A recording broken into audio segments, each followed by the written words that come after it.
Hope everyone's been practicing this last week, because things are about to get a little bit tougher.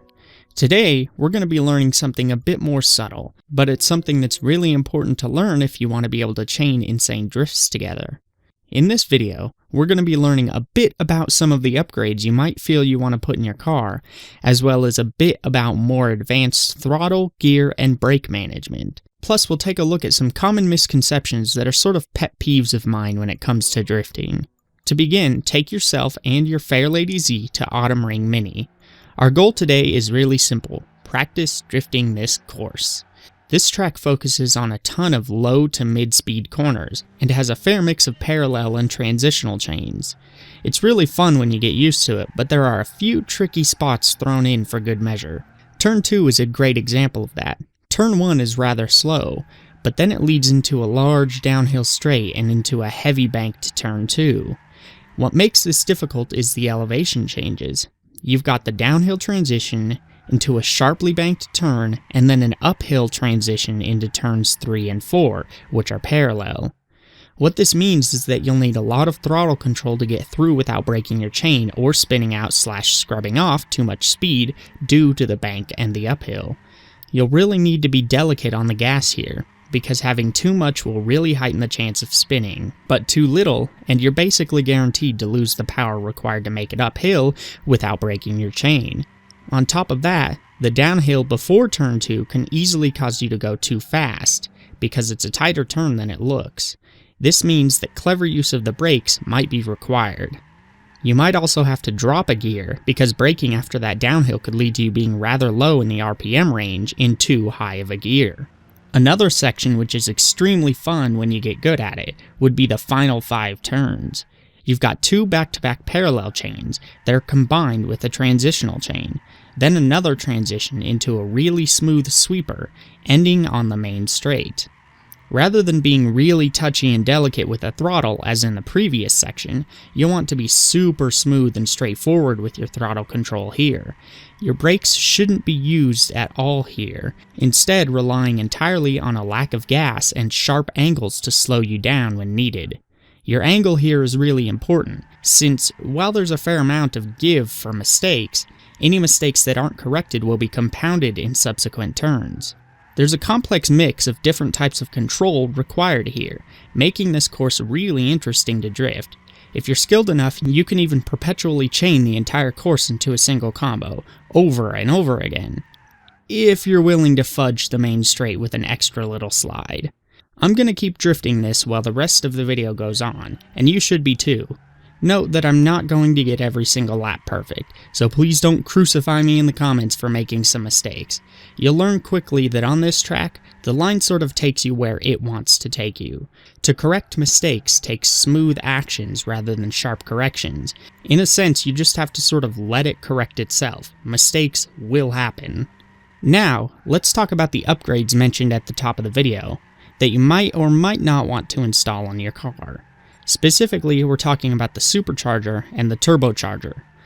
So when you're upgrading your car, you might feel the want or need to give it a massive boost in power. Sometimes that's just required to drift certain sections of track correctly, but take care to pick the right way to upgrade your power. A lot of people will jump straight to turbocharged cars, but I actually find them to be a little wild, as well as not exactly the best for all situations. Turbos have lag, or rather, the correct term for what people misrepresent as lag is a boost threshold. Lag exists in turbos too, but let's take a look at that and boost thresholds one at a time. Really quickly, this is a brief summary of how turbos work. Engines need 2 things to run: oxygen and some form of burnable catalyst. In this case, it's going to be normal gasoline. In most engines, these are introduced into a cylinder pressurized by a piston, causing it to light, which expands and creates power, while also starting the cycle over again. A turbo uses the exhaust created through this process to spin basically a fan on one side of the turbo. This in turn spools up the fan blades in the opposite side of the turbo, which suck in fresh air. It sucks in this air at a really high rate, until it is really high pressure. It's then cooled in an intercooler so that the air is as condensed as possible when it's introduced to the cylinder. The more air is introduced to the cylinder, the more fuel can be added as well. That means each time it fires, it's creating more power. However, since a turbo relies on exhaust to power it, the engine needs to be going at a certain speed, at a certain RPM, before it gives enough exhaust so that the other side of the turbo can adequately suck in and pressurize the proper amount of air. So what's a boost threshold then? Well, the boost threshold is the point at which the turbo actually kicks in and starts to deliver your power. Until then, unless you've got something like a compound turbo setup, which can't be done in any racing game to my knowledge, you're running purely off the power of the engine alone.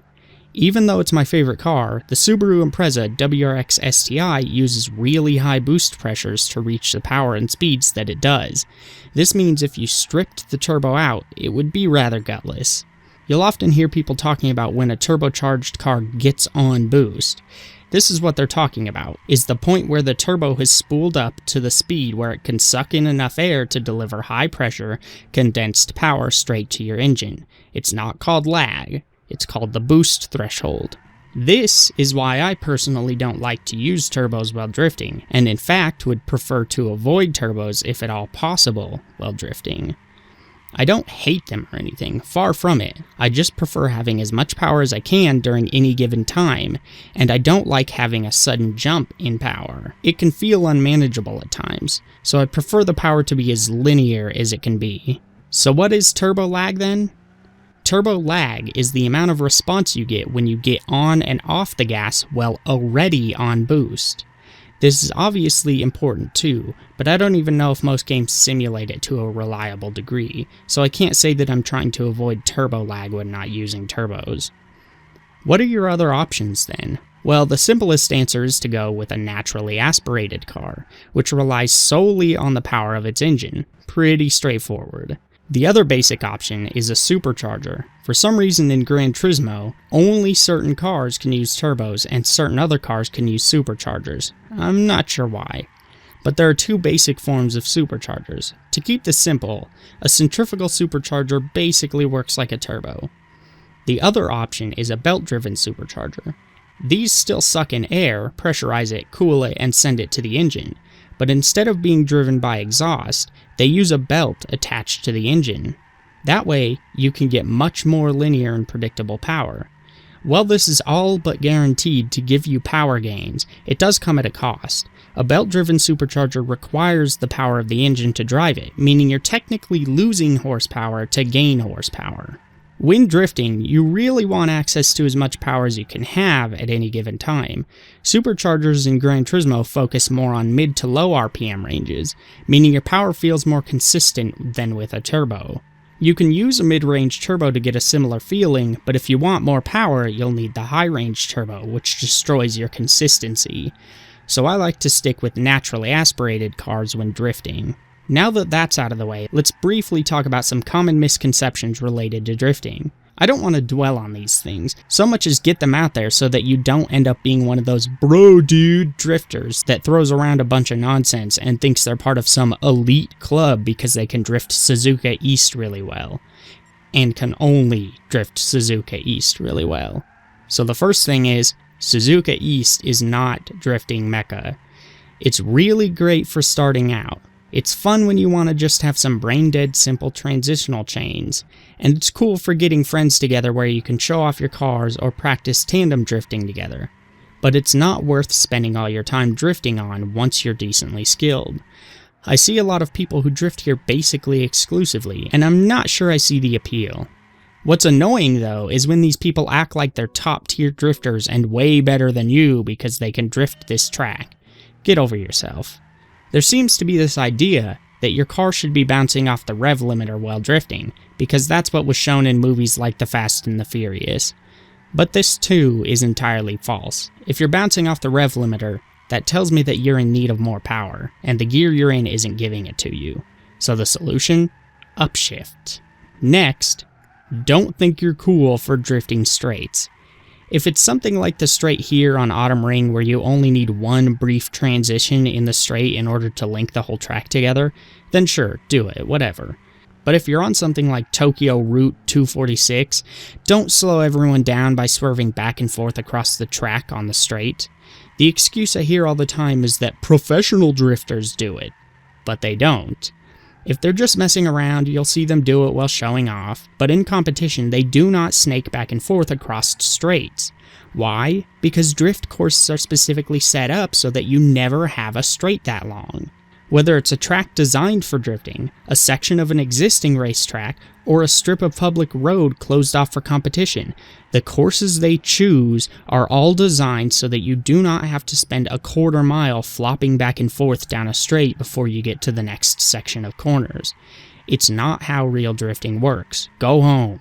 If you're doing that kind of crap and just messing around for fun, be my guest, that's totally fine. But don't hold people up online by acting like a drunk driver on the straights. It doesn't make you look cool, and it ruins everyone else's fun. More power means better drifts, no matter what. Except it doesn't. Power is extremely important for drifting. Not only does it allow drifts in general, but it can also be used to lengthen transition times and for other more complex techniques.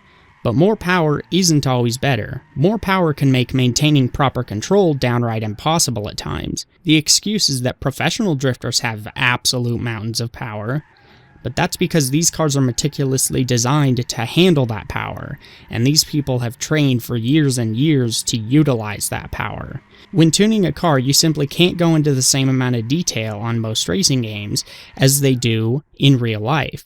So don't assume adding 500 extra horsepower to your Viper is going to make for better drifting. Unless you know what you're doing in the car settings and on the track, no, it won't. There are a bunch of other little things as well. 99% of what you hear people call a power slide in order to criticize someone's drift isn't actually a power slide. Also, while generally looked down upon to some degree, power slides are a form of drift.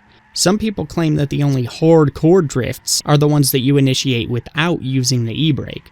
Nonsense. Professionals use the e-brake so often that they have custom designed setups for them. Some people claim that the line you take doesn't matter when drifting, and it's all about the flow, man. This is totally true if you're just having fun drifting. Drifting is like an art form. But when in competition, the line you take is of the utmost importance, and you will be judged for having proper form. So there's no reason not to learn how to drift, quote-unquote, correctly. You can mess around from there. It's no different than the idea of first learning musical theory so that you can learn how to properly defy musical theory. Mashing on instruments isn't enough. You should have a clear idea/motivation for how and when it's appropriate to do so, and knowing musical theory can help you do that. Otherwise, you're likely just being lazy while pretending to be artistically driven. Same thing in drifting, but I digress. For your homework in this video, yeah, you probably know what's coming. Learn to drift Autumn Ring Mini until you're comfortable with it, and consistent enough that you can at least occasionally drift and chain the whole track with no major mistakes, and in 3 chains or less. Be honest with yourself about how many separate chains you're actually doing, otherwise you're only hurting yourself in the long run. For the final video, you'll need at least a whopping 153,250 credits. I say at least, because if you haven't already, you'll finally be doing visual customization. So get yourself some money, get yourself ready, and practice up, because the final challenge is not going to be an easy one. If you have any comments or questions, throw them down below. Like the video if you found it helpful, subscribe if you want, and I'll see you again on Friday.